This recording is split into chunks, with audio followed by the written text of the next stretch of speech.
Greg got me a coffee and sat me down in the empty food court. I was shaking, my eyes flying to the mural that had been empty just the night before. Now it was filled once again with the grinning faces of the natives, and their eyes seemed intent on me. I could swear they were moving as I sat and drank coffee slowly, their eyes watching me like they had the night before. It was extremely unsettling, and it took everything I had to keep sitting there as Greg asked me what was happening. "So," Greg said, watching as the other guys gave me and my rumpled security guard uniform a wide berth, "you want to talk about why you were hiding in my broom closet?" I didn't, not really, but I realized I needed to get out in front of this if I wanted everyone to think I was still sane. "Well, Greg, I was chased through the mall last night. Your closet made a convenient hiding place." Greg looked a little scared. "Chased? By who? Some customer stay after closing time or something?" I shook my head. "I don't know. I'd stayed to do some paperwork," but Greg looked stricken at this. "You stayed after closing time? You know you can't do that. Jesus, are you okay? Do you need to go to the hospital?" That was a bit of an odd statement. It made me start to wonder what Greg knew. "No, I'm okay. I had to finish up that paperwork. You know, from the incident yesterday." I filled him in on the particulars, Greg still looking like he might shiver out of his socks. And then I got to how I had told Jeremy to go home, that I would finish up, and Greg seemed relieved. I think when I mentioned that Jeremy and I had been involved in the incident, he had wondered if he needed to start looking for two people, but the knowledge that I hadn't dragged the kid along seemed to make him feel a little better. Then I described the noises and the people who followed me, and Greg just shook his head like he couldn't believe what he was hearing. "Jesus, I can't believe it. You got to talk to the boss. You have to make a report." I started to object, but he put a hand up. "If you don't, I will. This is one of those rules that we do not break. You have to leave at 9 o'clock. You have to. It's policy, and it's for your safety. Why do you think we have to get here at 6 a.m. to clean before we open at 9? No one can be here after dark. No one, or..." He paused, swallowing something before it could come out. "Or someone could get hurt."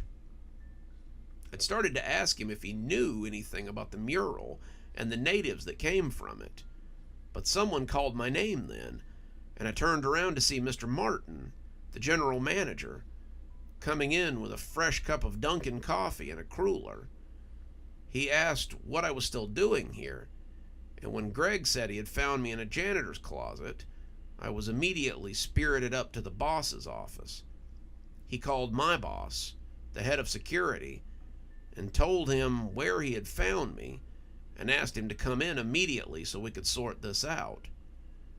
When that was done, he put the phone down and looked at me seriously. I had never actually been in the same room with Mr. Martin. He had hired me in so much as he had signed off on my employment paperwork. Mr. Garvis was my boss, the head of security, and if he was coming in, then maybe I might be able to save my job. Mr. Garvis, Mr. Call Me Phil kid, everyone does, was a nice guy, and he liked me. I wasn't a slouch, I did my paperwork, and I tried to be more than just a glorified rent-a-cop. He had said that if I played my cards right, I might have his job one day. But as Mr. Martin sat across from me, fingers steepled in a decidedly wizard fashion, I started to wonder if I'd still be employed by the end of the day. Let me start by saying that this is extremely irregular. Do you understand that the rules are there for a reason? We don't just tell you to be out of the mall by 9 o'clock because we think it's funny. This is a very real... He weighed his words carefully. There are rules, and we follow them, or we lose our jobs. Now, I talked to Philip, and he says you're one of his best guys. He doesn't want to fire you, so I suppose I just have to make sure of what exactly happened to you. Why don't you tell me what led you to be trapped in the janitor's closet? So I told him a story. It wasn't the truth, but I felt it might be a more coherent story. I told him a group of people had broken in after hours. I told him how they'd been dressed as Native Americans and how they had potentially had keys to the place. I told him how they had run amok and how they had chased me when I went to leave. I told him how I'd been doing paperwork after the events of the night before, and how the police paperwork had been done before I went home because of security protocol. It also had to be done in triplicate, one for Mr. Garvis, one for the police, and one for him, and how that had taken me a while. I told him how I'd heard noises, how I'd gone to investigate, and how when I went to leave, I'd been chased. I hid in the closet. They had tried to get into the closet, and when they couldn't, they had left. I'd stayed there, fearing they were waiting for me to leave so they could jump me, and I must have passed out. Mr. Martin thought about this as he drank his coffee, his eyes seeming to judge whether I was holding anything back. "That was all you saw, right?" he finally asked. "Yes, sir," I said. "I hid because I didn't want to be killed. I didn't know what their intentions were, but they seemed pretty angry." He nodded, getting up so he could look out the window in his office that overlooked the food court. The custodians were just getting started down there, cleaning and tidying and taking out the trash, and Mr. Martin seemed to watch them for an eternity. "You know, you aren't the first person to tell me about strangers in the mall." I didn't say anything. He didn't seem to want an answer. "We used to be open till 11. We used to keep the movie theater open till 2 a.m. When the mall first opened, you could damn near shop till midnight. But that was when the weird things started happening. People started going missing. People started getting hurt. This area gets rough after dark, son. We got worried about the staff, about the guests. We started closing down at 9. Now, no one stays past 9. No one. Oh, sure, the Cineplex complains about losing revenue, and the stores complain about having to herd everyone out by 8:30. But the problem stopped. You've been here a while, haven't you?" "2 years, sir," I said, still only speaking when spoken to. I learned early in life how to take an ass chewing, with the least amount of teeth marks. "Did anyone ever tell you about Jim Morris?" "No, sir." "Not surprising," Mr. Martin said, still looking out over his kingdom. "Jim Morris was the old head of security here, back when the mall opened in 82. He'd been a cop for 20 years, retired from the force, but his wife got cancer, and his retirement got cut short. When people started getting hurt, Jim blamed the protesters." "Protesters, sir?" I asked, not sure what he meant.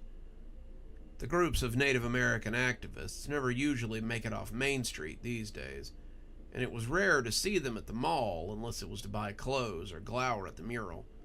"Surely you remember when the mall was opened," he said, glancing at me before turning back to the window.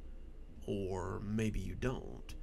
The same sort of protesters who tote signs during the festival and the Down Home Days celebration started out here. They said this was tribal land and we had no right to it. They claimed this was the site of a major tragedy for the tribes and that we should take our mall elsewhere. Anyway, Jim thought it was them. All the witnesses said it was guys in buckskin with feathers in their hair, and Jim wanted them brought to justice. After they killed the third person, I didn't have a lot of choice but to cut back the operation hours of the mall. People were scared. Scared people just want things to go back to normal. Not Jim, though. They had hurt people, killed people on his watch, and Jim was mad as hell about it. What happened to him? I asked, unable to stop myself. He stuck around after closing. He said he wanted to watch cameras and catch the bastards in the act. I begged him not to. The police were already doing regular patrols, but he insisted. He stayed, and the next day they found him dead. Mr. Martin pointed to the fountain down in the food court. He was in that fountain, his gun shot empty, and his throat cut like an animal. I never let anyone stay past 9 again. Strangely enough, that stopped it. I don't know why. I don't care why. People are told to head for the food court at 8:30, and by 9, the doors are closed. End of story. Phil likes you. I like you. But if this happens again, I'll fire you myself. Am I understood? That was about the time Mr. Garvis came in, saying he'd gotten here as fast as he could, and Mr. Martin told me I was free to go after I said I understood. And I did. I understood that something was happening, maybe something Mr. Martin understood more about than he cared to say, and that it was something dangerous. Mr. Garvis said to come with him, and we had a similar conversation in his office. Mr. Garvis praised my desire to finish up my business, praised my immaculate paperwork, but told me in no uncertain terms that this could not happen again. You're a good kid. You have a bright future in this mall. I don't want to see you throw it all away over something like this. If this happens again, just take the paperwork home and do it. I'll collect it the next day. No problem. Again, I commend your desire to get everything in on time, but you have to be smart while you do it. Are you on the schedule today? No, sir. Today's my off day. Good. Go get some rest. Just be safe in the future.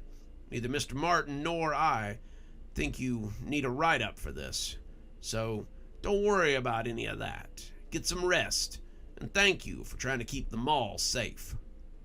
As I was leaving, Greg stopped me. Hey, you forgot your coffee, he said.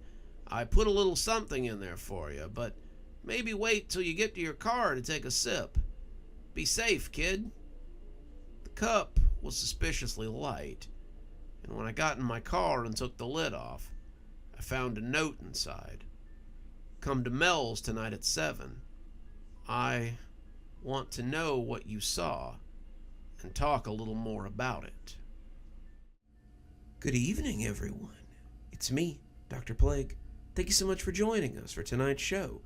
If you think you might like a little more spooky in your life, then please feel free to click on one of the videos we have up here.